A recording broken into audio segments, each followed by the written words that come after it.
राजकीय वारसदार त्यांच्या पत्नी सुनेत्रा पवार यांनी 7व्यांदा उपमुख्यमंत्रीपदाची शपथ ते घेणारे असं म्हणायला हरकत नाही।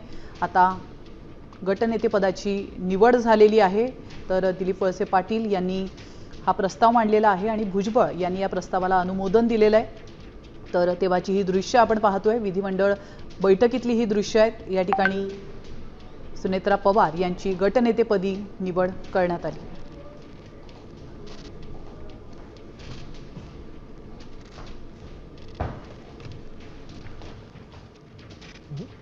आपण बघतोय राष्ट्रवादीच्या विधिमंडळ पक्षाची जी बैठक झाली त्या बैठकीतील दृश्य आपण स्क्रीनवरती पाहू शकतोय। या ठिकाणी राष्ट्रवादी काँग्रेस पक्षाचे सगळे आमदार देखील आहेत आणि एक महत्त्वपूर्ण बैठक या ठिकाणी पार पडते। सुनेत्रा पवार यांची गटनेतेपदी निवड करण्यासाठीची ही महत्त्वपूर्ण बैठक आहे। या बैठकीमध्ये आपण जय पवार यांची देखील उपस्थिती पाहू शकतोय।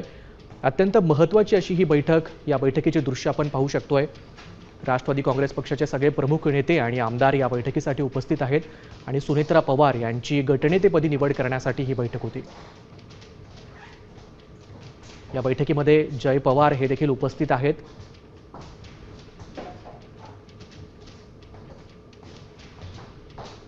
राष्ट्रवादी काँग्रेस पक्षाच्या विधिमंडळ पक्षाची जी बैठक झाली या बैठकीचे दृश्य आपण पाहू शकतोय। सुनेत्रा पवार यांची गटनेतेपदी निवड करण्यासाठीची ही बैठक होती। या बैठकीला राष्ट्रवादी काँग्रेस पक्षाचे सगळेच महत्त्वपूर्ण नेते आमदार उपस्थित आहेत। याबरोबर जय पवार हे देखील या बैठकीला उपस्थित असल्याचं दिसतंय।